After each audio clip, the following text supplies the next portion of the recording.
Hello students, my self Nidhi Gupta from Gupta classes. Students, आज हम एक नया चैप्टर स्टार्ट करने जा रहे हैं साइंस में। Chapter number 8 and cell structure and function. देखो, सबसे पहले समझो कि सेल क्या होता है। सेल, हमारी जो पूरी बॉडी है वो सेल से बनी है। बहुत सारे cells, like trillion in numbers. Trillion एक बहुत बड़ा नंबर होता है। अब देखो, जो सेल है वो एक बेसिक यूनिट है हमारी लाइफ की। अगर सेल नहीं होगा तो हम भी नहीं होंगे, कुछ भी नहीं होगा। लाइक जो प्लांट्स होते हैं वो भी सिर्फ सेल से ही बनते हैं, हम भी सेल से ही बनते हैं। And many more living things, animals वगैरह, सब कुछ जिसमें सेल्स होते हैं। Now discovered by Robert Hooke. अब देखो, इसकी जो सेल है उसकी डिस्कवरी किसने करी थी? रॉबर्ट हुक ने करी थी। कौन से ईयर में? 1665। और किसके अंडर में करी थी? एक माइक्रोस्कोप के अंडर में करी थी, जिससे हम बहुत ज्यादा बारीकी से देख सकते हैं। देखो, उसने क्या करा था, एक कॉर्क ली थी जिसे उसने माइक्रोस्कोप के अंदर रखा, और उसका जो स्ट्रक्चर था वो कैसा था? एक हनी कॉम्ब जैसा।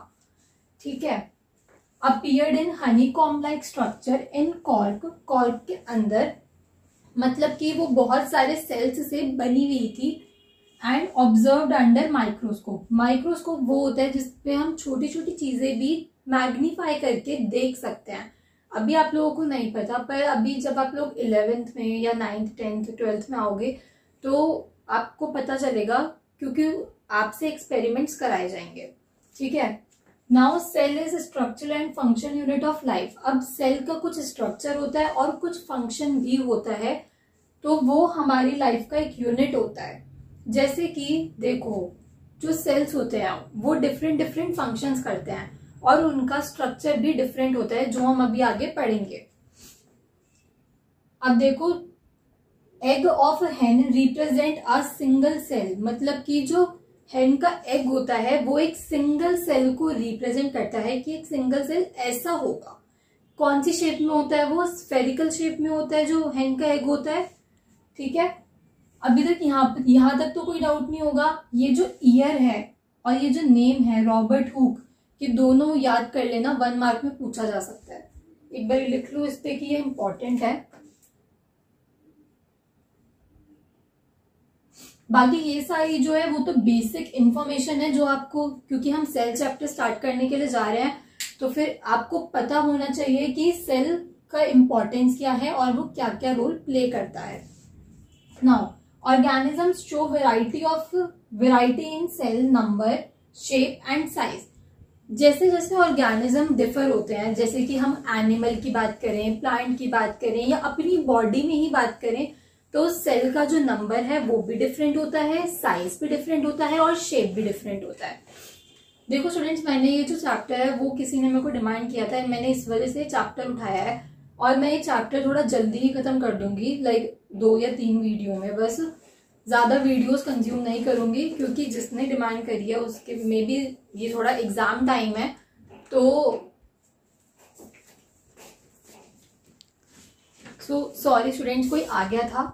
तो फिर हाँ, मैं ये बात बोल रही थी कि जिसने डिमांड करी है उसको भी अभी जल्दी में नीड होगी इस वीडियो की, क्योंकि ऑलमोस्ट 8th 9th के एग्जाम्स चल रहे हैं, इवन 11th के भी। सो इस वजह से मैं ये चैप्टर जल्दी ही खत्म कर दूंगी।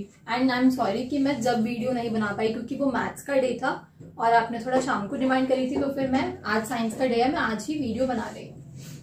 अब देखो, हाँ, जैसे कि हम वेराइटी इन सेल्स के बारे में बात कर रहे थे। ऑर्गेनिज्म कौन कौन से होते हैं? जैसे कि हम एनिमल लें कोई, या ह्यूमन बॉडी लें। ह्यूमन बॉडी के अंदर भी बहुत सारे सेल्स होते हैं, जैसे कि WBC का मतलब क्या होता है? व्हाइट ब्लड सेल्स, उसकी फुल फॉर्म होती है।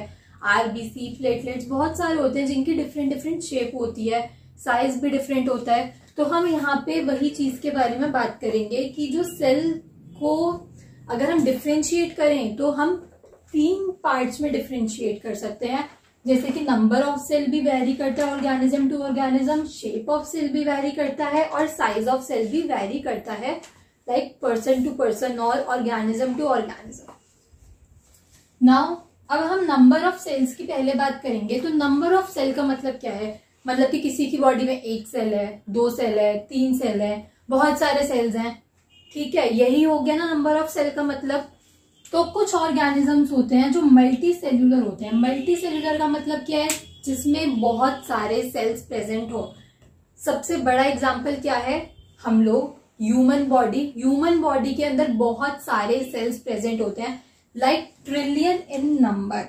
ये देखो आपकी एनसीईआरटी में मेंशन कर रखा है, इस वजह से मैंने आप लोगों को इन्फॉर्म किया है इस चीज के बारे में कि कितने सेल्स होते हैं। अराउंड ट्रिलियन सेल्स होते हैं एक ह्यूमन बॉडी के अंदर।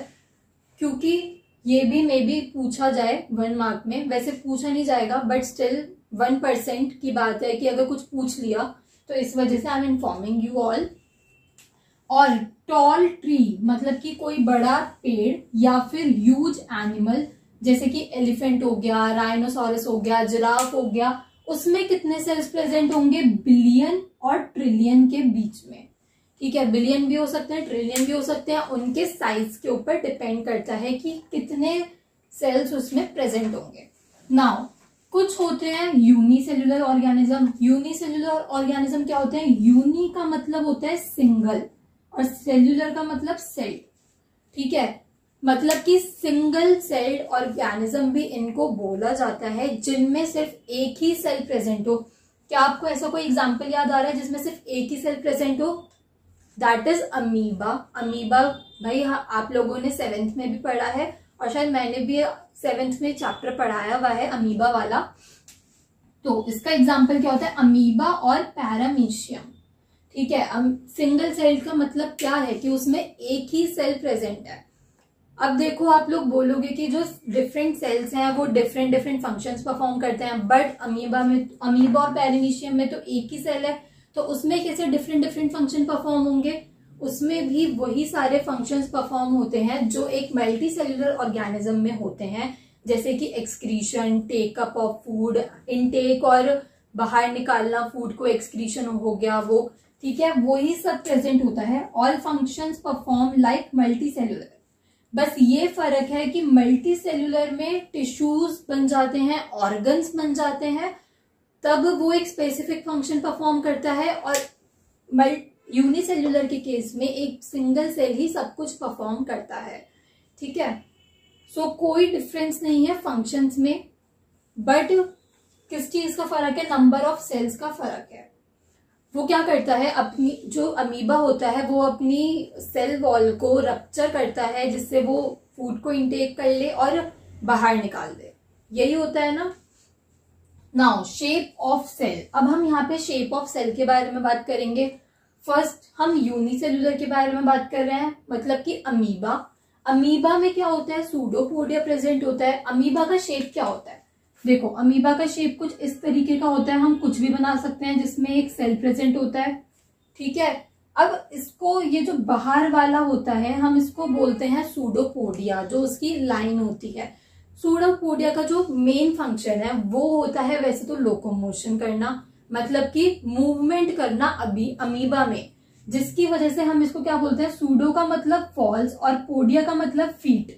फॉल्स फीट मतलब कि आपको यहाँ पे फीट दिखेगी नहीं, जैसे वी हैव लेग्स हमें दिखते हैं बट यहाँ पे कुछ दिखता नहीं है, बट उसकी जो लोकोमोशन होती है वो भी इसी से होती है, एंड जो वो फूड को इनटेक करता है और एक्सक्रीशन होती है वो भी सब कुछ इसी से परफॉर्म होता है। नाउ अब we take an example of WBC. WBC की फुल फॉर्म क्या होती है, white blood cells. White blood cell भी एक सिंगल सेल्ड है। देखो व्हाइट ब्लड सेल, ये एक सेल की बात हो रही है जो किससे बना है, एक सिंगल सेल से बना है। ठीक है, is a single celled which change shape like amoeba. वो भी अमीबा की तरह जो अपनी शेप है वो चेंज करता रहता है। लाइक उसकी हम कोई पर्टिकुलर शेप नहीं बोल सकते, शेप वेरी करती रहती है टाइम टू टाइम। नाउ अब देखो जो सेल्स होते हैं वो कितने टाइप के होते हैं, लाइक उनकी जो कितनी कितनी डिफरेंट शेप्स हो सकती हैं। राउंड और स्फेरिकल शेप के हो सकते हैं। सॉरी, ये मैंने स्फेरिकल यहाँ पे भी लिख दिया, this is not spherical, this is spindle shape. Spindle भी हो सकती है उसकी शेप, इलोंगेटेड और ब्रांच्ड भी हो सकती है। अब इसका एग्जाम्पल देखो, राउंड और स्फेरिकल का एग्जाम्पल है आरबीसी। अब आरबीसी की फुल फॉर्म क्या होती है, रेड ब्लड सेल्स। और ये WBC की फुल फॉर्म कहाँ, यहां पे लिख देती हूं, white blood cells. Got it? कोई अभी तक यहां तक कोई कंफ्यूजन नहीं है? ठीक है, WBC की जो फुल फॉर्म होती है वो व्हाइट ब्लड सेल्स होती है, और RBC की जो फुल फॉर्म होती है वो रेड ब्लड सेल्स होती है। और जो रेड ब्लड सेल्स होते हैं वो कौन सी शेप के होते हैं? राउंड और स्फेरिकल शेप के होते हैं। नाउ यहां पे भी सेम मिस्टेक है, this is spindle shaped. Spindle shaped होती है मसल्स। मसल्स में जो सेल्स प्रेजेंट होते हैं वो होते हैं स्पिंडल शेप। अब स्पिंडल शेप होती कैसी है? लाइक दिस, ऐसी कुछ होती है स्पिंडल शेप, कुछ पतला सा, कुछ पतला सा ऐसे करके, ठीक है, ये होती है स्पिंडल शेप। अब इलोंगेटेड और ब्रांच, जो बहुत बड़े बड़े सेल्स होते हैं और ब्रांच्ड होते हैं वो होते हैं नर्व सेल्स। आप लोग नर्व सेल्स के बारे में 9th में अच्छे से स्टडी करोगे, 9th या 10th में। अभी सिर्फ इतना बता रखा है कि ये इलोंगेटेड होते हैं और ब्रांच्ड होते हैं। ब्रांच कैसे होते हैं? लाइक ये एक सेल है, यहां से दूसरा सेल जुड़ गया, यहां से तीसरा जुड़ गया, चौथा, पांचवा, ऐसे ऐसे करके, दिस इज ब्रांच्ड। और ये जो नर्व सेल्स होते हैं वो हमारी पूरी बॉडी में फैले हुए होते हैं, लाइक हेड टू टो फैले हुए होते हैं। क्यों फैले हुए होते हैं? इसका भी एक रीजन है। नर्व सेल ट्रांसमिट करता है मैसेजेस, लाइक सेंडिंग और रिसीविंग ऑफ मैसेजेस। आप लोगों ने सुना होगा कि जैसे हमारा जो ब्रेन है वही हमें कमांड करता है कि हमें इस टाइम पे ये करना है। फॉर एग्जाम्पल कि हमने कोई भी गर्म चीज है वो पकड़ ली एकदम से, तो उसको बोलते हैं रिफ्लेक्स एक्शन, कि हमने एकदम से हाथ हटाया तो ब्रेन ने हमें कमांड किया कि भाई हाथ हटा लो वरना तुम्हारा हाथ जल जाएगा। तो क्या हुआ कि हैंड से हेड तक मैसेज ट्रांसमिट हुआ, वो भी बहुत जल्दी, और फिर हेड से हैंड तक ट्रांसमिट हुआ ये मैसेज कि अब तुम्हें हाथ हटा लेना चाहिए। तो हम एकदम से हाथ हटा लेते हैं जो भी चीज हमें गर्म लगती है। तो ये वही चीज है, नर्व सेल सेंडिंग और रिसीविंग ऑफ मैसेजेस में काम आता है, जिसको हम ट्रांसमिशन ऑफ मैसेजेस भी बोलते हैं। Now the last is size of cell. अब देखो, ऑर्गेनिज्म टू ऑर्गेनिज्म सेल का जो साइज होता है वो भी वेरी करता है। जैसे कि किसी किसी में बहुत ज्यादा स्मॉल भी हो सकता है सेल का साइज, और किसी किसी में बहुत ज्यादा बड़ा भी हो सकता है। Smallest cell is 0.1 to 0.5 micrometre in bacteria. Bacteria में एक सेल प्रेजेंट होता है जिसका साइज होता है 0.1 to 0.5 माइक्रोमीटर, मतलब कि mm। ठीक है, ये इंपॉर्टेंट है, प्लीज लर्न इट। और यहाँ पे ये जो शेप्स हैं वो भी बहुत ज्यादा इंपॉर्टेंट है। देखो, मैं ये बोलूंगी आप लोगों को, ये जो पूरा टॉपिक है ना वही इंपॉर्टेंट है, इसमें से कोई भी क्वेश्चन उठ के आ सकता है। ठीक है, now the largest cell measuring 170 mm cross मतलब into 130 mm is the egg of ostrich.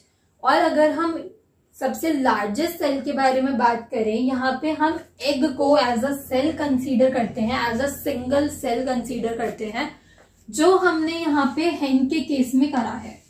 कोई कंफ्यूजन नहीं? और अगर कोई कंफ्यूजन हो तो आप लोग मेरे को कमेंट में बोल सकते हैं। ठीक है, जो लार्जेस्ट सेल है वो क्या मेजर करता है? 170 mm टू 130 mm। ठीक है, now the size of the cell has no relation with the size of body of the animal और प्लांट। मतलब कि ये नहीं कि अगर सेल का साइज छोटा है तो उसकी बॉडी छोटी ही होगी, ऐसा कोई रिलेशन नहीं होता है साइज ऑफ बॉडी और साइज ऑफ सेल के बीच में।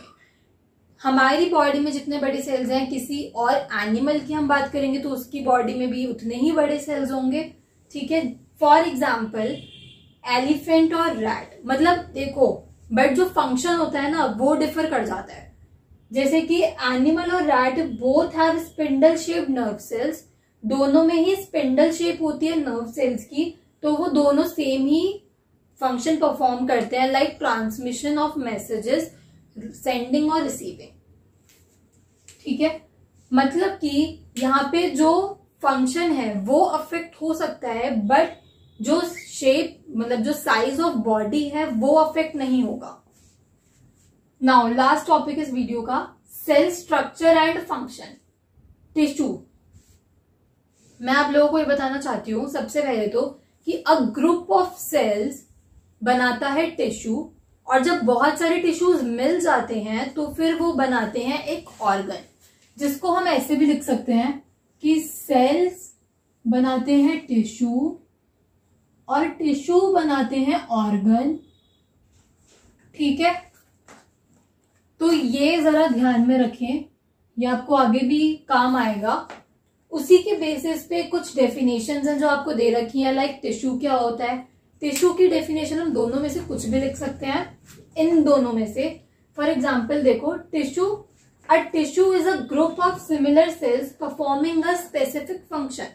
जैसे कि कुछ स्पेसिफिक सेल्स है, उनका ग्रुप है, वो एक साथ जुड़े, वो एक स्पेसिफिक फंक्शन ही कर रहे हैं, तो वो एक टिश्यू बनाएंगे। उसके बाद वो एक ऑर्गन क्रिएट करेंगे। Each organ is further made up of smaller parts called tissues. उस टिश्यू का स्मॉलर पार्ट जुड़ के फिर एक ऑर्गन बनेगा।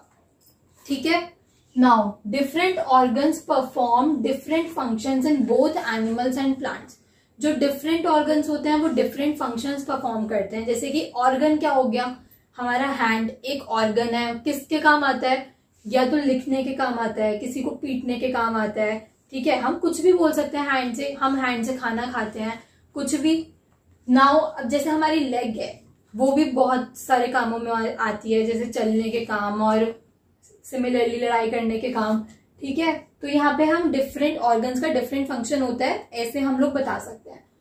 बट इन प्लांट्स में क्या होता है, जैसे रूट्स हो गई, उसको एब्जॉर्प्शन ऑफ मिनरल्स और वाटर, ठीक है, वो इसके काम में आता है। और जो लीव्स होती हैं वो रिस्पॉन्सिबल होती हैं सिंथेसिस ऑफ फूड के लिए।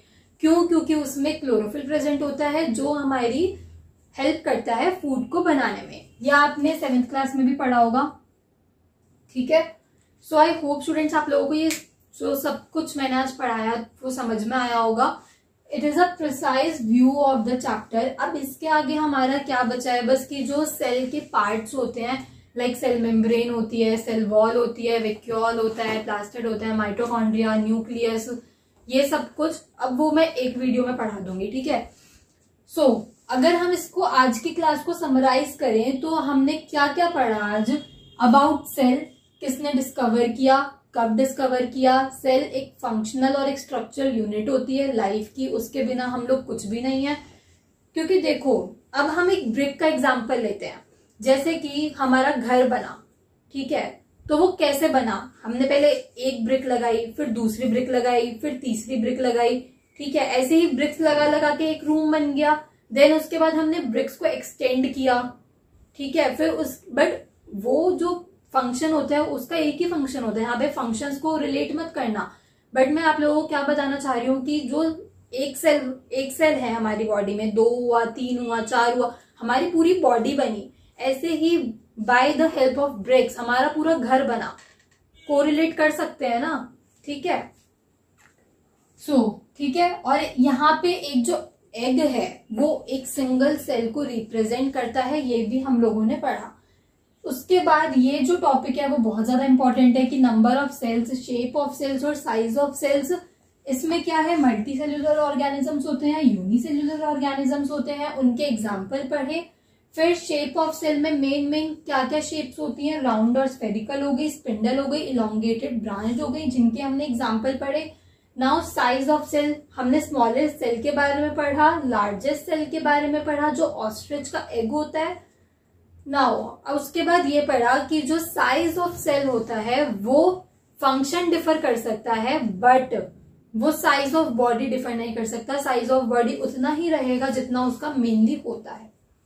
उसके बाद हमने पढ़ा कि सेल, बहुत सारे सेल को मिला के जो एक स्पेसिफिक फंक्शन करते हैं, उससे टिश्यू बना। टिश्यू, जो छोटे छोटे पार्ट ऑफ टिश्यू बने हैं सेल्स को मिला के, वो टिश्यूज अब ज्वाइन होंगे तो एक ऑर्गन बनेगा। लाइक हमारा हैंड, अभी वही दिख रहा है तो हैंड ही देख लो। ठीक है, हैंड जैसे कि ऑर्गन। और फिर उसके बाद हमने डिफरेंट फंक्शंस जो डिफरेंट ऑर्गन्स परफॉर्म करते हैं, प्लांट्स के एग्जाम्पल भी देखे। अगर आप लोगों को इस लेक्चर में कोई डाउट है तो प्लीज आप लोग मेरे को कमेंट कर दीजिए कि भाई इसमें डाउट आ रहा है, तो मैं नेक्स्ट वीडियो जो मैं बनाऊंगी सेल के पार्ट्स के ऊपर, उसी में मैं आप लोगों का डाउट भी क्लियर कर दूंगी। Thank you for watching students.